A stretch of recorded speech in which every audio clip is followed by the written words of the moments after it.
All right, now we're going to talk about foundation settlement. It can be a very big issue in the Bay Area. Talk about indications, things to look for, and then common causes. When you're looking for signs of movement, one obvious one is you walk into a house and it feels like a fun house. Like you can literally get dizzy sometimes just from the sloping. Sometimes you can see it visually. It's a good indication, but some people are more sensitive to it than others.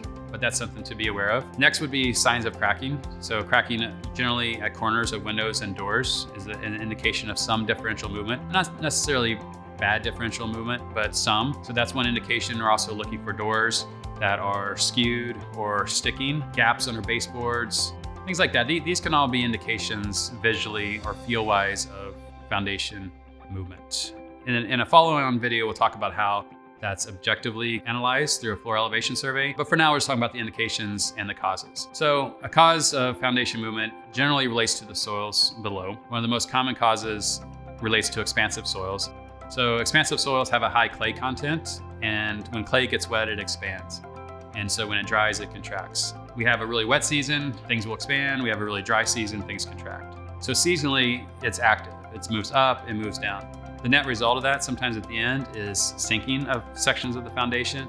In some cases, it's heaving of other sections. So that's one of the most common causes of this active movement and settlement. Then when you put expansive soils on hillsides, this expansion and contraction can actually cause soil creep. And so the soil is gradually, slowly creeping its way downhill. So when it gets wet, it'll expand perpendicular to the surface of the soil.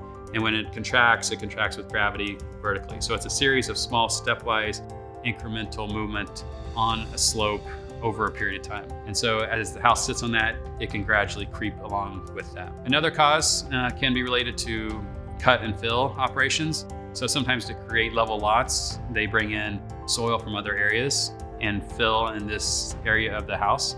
And so unless they've compacted it in various layers with optimal moisture content, this fill over time can tend to settle and consolidate, and the house can move along with it. Another cause, in cases of areas near the bay that they've reclaimed from the bay, they brought in a lot of soils to put over top of the clay soils. And in this case, the weight of that, it takes a while for basically the water within the clay to kind of get pushed out.